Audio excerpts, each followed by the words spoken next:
1990년대 당시 저는 그쪽을 잘 몰라서 정확하게는 모르겠지만 안양에 유명한 조폭 조직 단체가 하나 있었다고 합니다. 그 조직의 이름은 안양 AP파.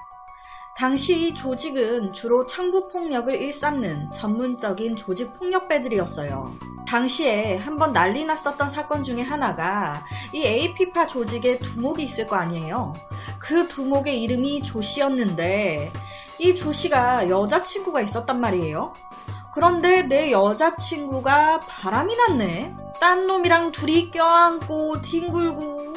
이 사실을 알게 된 조씨 열받잖아요. 도대체 어떤 새끼가 감히 내 여자친구를 가로채? 이 새끼 내가 가만 안 둔다. 이렇게 된 겁니다. 조씨는 바로 자기 밑에 수하들에게 지시를 내립니다. 내 애인을 가로챈 김씨라는 놈을 혼 좀 내줘라.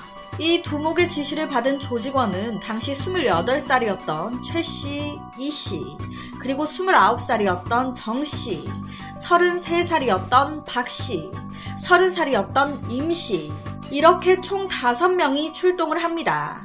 이 5명은 피해자 김씨의 뒤를 쫓기 시작했어요. 그리고 1994년 2월 초 서울 강남구 삼성동 제1빌딩 주차장에 차를 세우고 있었던 김씨를 발견. 당시 29살이었던 정씨는 차에서 대기를 타고 나머진 4명이 차에서 내려 김씨를 뒤따라가 칼로 찔러요. 다행히도 이때 피해자인 김씨는 전치 2주 정도를 받고 살았습니다. 정말 다행이죠. 조직 두목이 내 여자친구를 가로챈 김씨라는 놈을 혼 좀 내주고 와라 하니까 네 하고 뒤쫓아가서 피해자를 칼로 찌른 거예요. 형님, 혼내는 정도로 딱 몇 달 못 돌아다니게 손 좀 봐줬습니다. 걱정하지 마세요. 무섭죠? 우리 조직을 배신한다? 그럼 죽음밖에 없어. 남자들만 보면 문제는 크게 없었어요. 하지만 여자가 끼니 다르네. 조직원들 사이에 여자 문제가 하나 있었습니다. 앞서 말씀드렸던 29살 정씨가 여자친구가 있었어요. 당시 AP파 두목 조씨가 술집을 하나 운영하고 있었는데 그 술집 여자로 일하고 있었던 27살 박여인. 이 박여인과 정씨가 둘이 사귀는 사이였습니다. 그런데 이 둘 사이에 딱 30살 임씨가 낀 겁니다. 와, 임씨 이 새끼가 내 여자친구를 꼬시네? 어라? 내 여자친구가 임씨한테 넘어갔네? 둘이 좋아 죽네? 아니 이것들이 지금 뭐 하는 거야? 한 여자를 사이에 두고 두 남자 사이에 실랑이가 벌어진 거예요. 아니 임씨와 정씨 같은 조직원 동료로 같이 청부 일까지 나갈 정도로 친했어요. 친분이 있었단 말이에요. 그런데 그런 동료가 내 여자친구를 뺏은 거예요. 열받잖아요. 거기에 넘어간 내 여자친구한테도 화가 나고 급기야 이 두 남자 사이에 몸싸움까지 일어납니다. 그리고 거기서 정씨가 임씨한테 너 한 번만 더 내 여자 건들면 진짜 너 죽여버린다 정말. 조직원들은 자기네들끼리 오만 짓 다 저지르고 다니니까 사람 패고 죽이고 하는 게 일도 아니라는 걸 누구보다 잘 알잖아요. 그러다 보니 정씨의 여자친구를 가로챈 임씨는 그 사실을 알고 흥분한 정씨가 자기에게 보복을 할지도 모른다는 생각에 박여인과 함께 둘이 도망을 갑니다. 약간 이때 임씨가 위험해질 수도 있겠다 생각한 거죠. 그렇게 여자친구와 도망간 임씨는 뜬금없이 경찰에 전화를 합니다. 거기 경찰서 형사과죠? 나 AP파 조직의 임씨인데 얼마 전에 지하주차장에서 남자가 칼에 찔린 사건 있었죠? 그 범인 내가 누군지 아는데 그거 AP파 조직원의 정씨가 찌른 거예요. 이렇게 꼬지른 겁니다. 자기도 같이 저지른 거였어요. 그런데 딱 자기한테 위협이 되는 정씨만 꼬지른 거예요. 얘 잡아가세요. 이 소식에 경찰은 신고자인 임씨와 임씨가 지목한 범인 정씨를 뒤쫓기 시작했고 이 모든 사실을 알게 된 AP파 조직 난리가 난 겁니다. 도대체 어떤 새끼가 꼬지른 거야? 자칫 잘못하면 두목까지 다 잡혀 들어갈 수 있는 상황이잖아요. 비상회의가 소집된 거예요. 도대체 누가 이걸 꼬질렀냐? 그리고 거기서 임씨의 이름이 다시 거론됩니다. 아무래도 정씨와 사이가 안 좋아 도망가 있는 임씨가 정씨를 집어넣으려고 꼬지른 것 같습니다. 이때까지도 조직 두목인 조씨는 임씨를 믿었어요. 왜냐면 의리에 살고 의리에 죽는다. 조직을 배신한 자는 죽음밖에 없다. 의리를 선언했던 임씨가 설마 여자 하나 때문에 조직을 배신했을까? 그래서 조직 두목인 조씨가 직접 대면해서 물어보자 싶어서 도망가 있는 임씨에게 전화를 해서 만나게 됩니다. 임씨야, 형님이야. 고생이 많지? 사소한 감정은 차차 풀기로 하고 일단 좀 보자. 저번 사건 때문에 문제가 좀 생긴 것 같으니 만나서 얘기해.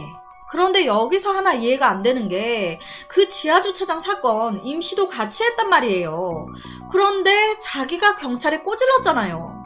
경찰이 수사를 들어가게 되면 자기도 잡혀 들어갈 수 있는 건데 왜 임씨는 그런 위험을 감수하면서 경찰에 자기가 함께했던 그 사건을 꼬지른 걸까? 이 의문점은 제가 바로 이어갈 다음 상황에 답이 있습니다. 조직 두목 조씨와 임씨 두 사람이 만나게 되는데요.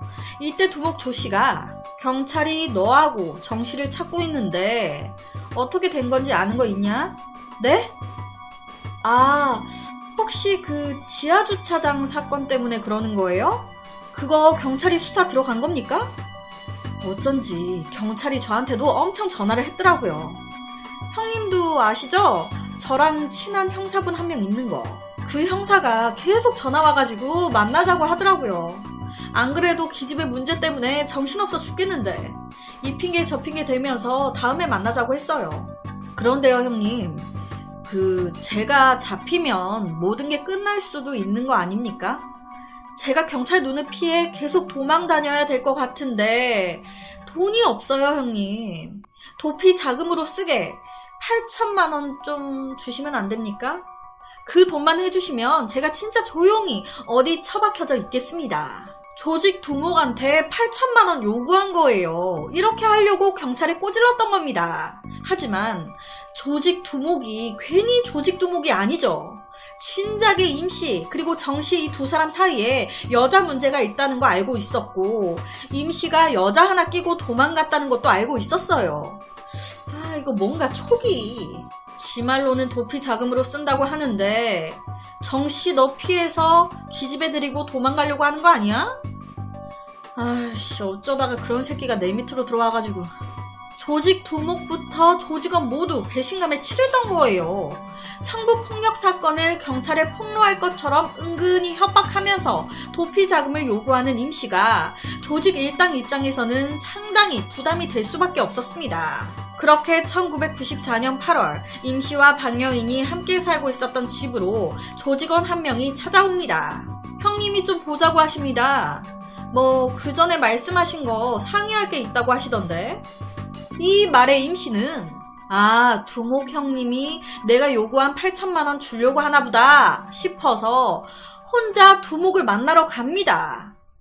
이때요, 좀 무서울 수도 있잖아요. 어쨌든 자기가 조직을 상대로 협박하고 있는 상황인데 죽일 수도 있는데. 그런데 이때 임씨는 생각한 거예요. 내가 그렇게 내 뒤에 경찰이 봐주고 있다고 겁을 잔뜩 줬는데 설마 날 죽이겠나. 날 죽이면 경찰이 가만히 안 있을 텐데 날 때리거나 하면 나 바로 경찰에 꼬지를 건데.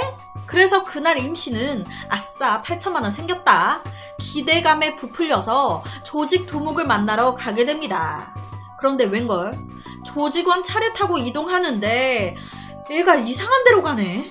경부고속도로 안성 휴게소 부근 야산으로 나를 끌고 가네. 뭐지 이 싸한 느낌은? 끌려가듯 산속으로 들어갔더니 거기 있는 건 조직 두목 조씨가 아닌 원수인 정씨가. 조직을 배신하면 어떻게 된다는 거 잘 알고 있지? 심상치 않은 상황에 이 임씨가 난리가 난 거예요. 야, 배신하기 누가 배신했다고 그래. 야, 왜 이래. 제발 이러지 마. 내가 잘못했다.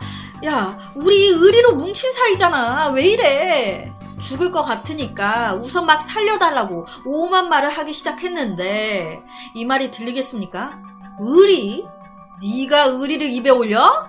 그 의리를 먼저 저버린 게 누군데 의리를 찾아? 정씨가 바로 임씨를 칼로 찌른 겁니다. 배반하면 죽음으로써 의리를 지키겠다고 맹세한 거 죽어서도 잊지 마라. 당시의 여자친구 박여인 입장에서는 남자친구가 조직 두목을 만나러 나간 후 연락이 안 되고 있는 거잖아요. 그러니까 막 이리저리 수소문을 하고 다녔어요. 조직원들 쫓아다니면서 내 남자친구 못 봤냐. 그러다 보니 이 조직원들 입장에선 걸림돌이었겠죠. 그래서 9월 초 이 조직원 중 한 명이 박여인의 집을 찾아옵니다. 지금 임씨가 형님을 찾아와서 어느 술집에서 얘기를 하고 계시는데 본인도 데리고 오라고 하셔서 모시고 가려고 왔어요. 이 말에 아무것도 몰랐던 여자친구 박여인은 그 조직원의 차에 올라탔습니다. 그런데 차가 이상한 데로 가네. 뭐야? 지금 어디로 가는 거야? 나 그냥 내려줘. 그리고 그때 차 뒷좌석에서 정씨가 나옵니다. 니년이 날 배신하고 딴 놈하고 놀아나? 그대로 차 안에서 여자친구 박여인의 목을 졸라 살해한 거예요. 임씨, 박여인 둘 다 죽인 겁니다. 그리고 그들의 시신을 경부고속도로 부근 야산에 버리듯이 던져놓습니다. 이 AP파에서 지금 2명을 죽였어요. 이걸 경찰이 알고 수사에 들어가면 뻔히 임씨가 AP파 조직원이었고 박여인 역시 이 두목이 하고 있었던 술집의 술집 여자였는데 AP파가 딱 용의선상에 오를 거 아니에요. 안 그래도 지하주차장 사건 때문에 주의 깊게 보고 있는 상황인데 이대로는 안 된다라고 생각한 겁니다. 야, 할 수 없다. 우리 모두 잠수하자. 둘 다 우리 식구였다는 거 뻔히 알고 있는데 자폭할 순 없잖아. 빨리 한 건씩들 해서 깜빵에 들어가 있자. 그게 안전할 것 같아. 그래서 이때 살인을 한 정씨 빼고 나머지 이 사건에 가담했던 조직원들이 그냥 길 가던 사람 시비 터갖고 때리고 술집에서 그냥 술 잘 마시고 있는 사람 때리고 아무 집이나 들어가서 물건 훔쳐 나오고 말도 안 되는 범죄를 저질러서 감옥에 수감이 됩니다. 일부러 딱 한 명 정씨만 빼고 말이죠. 정씨가 내가 뻔히 죽은 박여인 때문에 임씨와 치고받고 사이 안 좋았다는 거 다 알고 있는데 이런 상황에서 내가 감옥에 들어간다 한들 무슨 소용이 있겠냐. 감옥에 들어가서 몸을 숨긴다 한들 이 사실이 알려지면서 경찰이 감옥에 있는 나를 찾아올 게 뻔한데 괜히 정가만 더 쌓이지. 그게 안전하겠습니까? 저는 그냥 몇 달 동안 조용히 어디 처박혀 있겠습니다. 라고 된 겁니다. 그렇게 사람을 둘이나 죽인 이 일당은 살인사건을 은폐하기 위해 일부러 사소한 범행을 저질러 감옥으로 들어갔습니다. 이렇게 그들이 갑자기 계획적으로 잠적해버리는 바람에 살인사건에 대해서는 전혀 모르고 지하주차장에서 발생했던 창부 폭행 사건을 조사 중이었던 경찰의 수사는 계속 제자리에 맴돌게 됩니다. 그렇게 2개월 후 경찰에 신고 전화가 한 통 걸려옵니다. 여기 죽은 사람이 있어요. 야산에 버려져 있었던 임씨와 박여인의 시신이 발견된 겁니다. 경찰은 바로 수사를 시작하게 되는데 피해자 둘 다 또 이 AP파 조직과 관련이 있네. 그래서 AP파 조직원들의 행동, 행적을 파악하는데 뭐야? 다 폭력에 절도에 깜빵에 들어가 있네. 거기다 조사하다 보니 죽은 임씨와 정씨 이 둘이 피해자인 박여인을 두고 사이가 굉장히 안 좋았다네. 행적을 조사했더니 정씨만 감옥에 없네? 얘 어디 있는 거지? 뭔가 냄새가 난다. 왜 이놈만 감옥에 없는 걸까? 피해자인 두 사람이 AP파 조직원에게 피살됐다고 판단한 경찰은 증거를 확보하기 위해 수사를 벌였고 정씨와 피해자 2명의 사이가 좋지 않았다는 걸 안 경찰은 정씨를 강력한 용의자로 판단. 사건이 발생한 지 3개월이 지났을 때 경찰은 생각한 거예요. 이 잠수 중인 정씨가 3개월이 지났으니 경찰이 이제 좀 수사를 느슨하게 하지 않을까라는 생각에 잠수를 풀고 슬슬 기어 나오지 않을까. 그래서 이때 경찰은 전국에 정씨의 수배 전단지를 뿌리기 시작합니다. 이런 경찰의 촉은 딱 맞아 떨어졌어요. 수배 전단지를 뿌리고 나서부터 이곳 저곳에서 목격 전화가 들어오기 시작한 겁니다. 주로 전화가 걸려온 지역은 송탄. 아, 정씨 지금 송탄에 있구나. 그래서 경찰은 정씨가 송탄에 빠져나가지 못하도록 송탄시 외곽 도로란 도로의 모든 검문 검색을 강화해달라 전 파출소에 연락을 취합니다. 역시 경찰이 한 수 위였어요. 숲에 때려진 걸 눈치챈 정씨가 송탄에 뜨려고 차를 몰고 나가는데 와, 지역을 빠져나가는 길목마다 검문을 하고 있네. 아, 검문 받으면 딱 걸릴 것 같은데 어떡하지? 그렇게 차 돌려가지고 도망가다가 딱 걸린 거예요. 수상한 차를 발견한 검문소 경찰이 형사에게 전화를 했고 연락을 받은 형사가 도주하는 차가 있는 곳으로 출동. 그렇게 1995년 5월 26일 정씨까지 검거가 되게 됩니다. 정씨는 살인 및 사체 유기, 대마관리법 위반 등으로 구속됐고 이미 깜빵에 들어가 있었던 살해에 가담한 AP파 조직 두목의 조직원들까지 총 4명에 대해서는 살인, 암매장 혐의가 추가됐다고 해요. 참 무서운 것 같습니다. 내 여자를 가로챘다며 칼로 찌르고 죽이고 암매장하고. 그래서 오늘은 1990년대 일어난 한 조폭 조직의 살인사건에 대한 이야기를 가지고 왔습니다.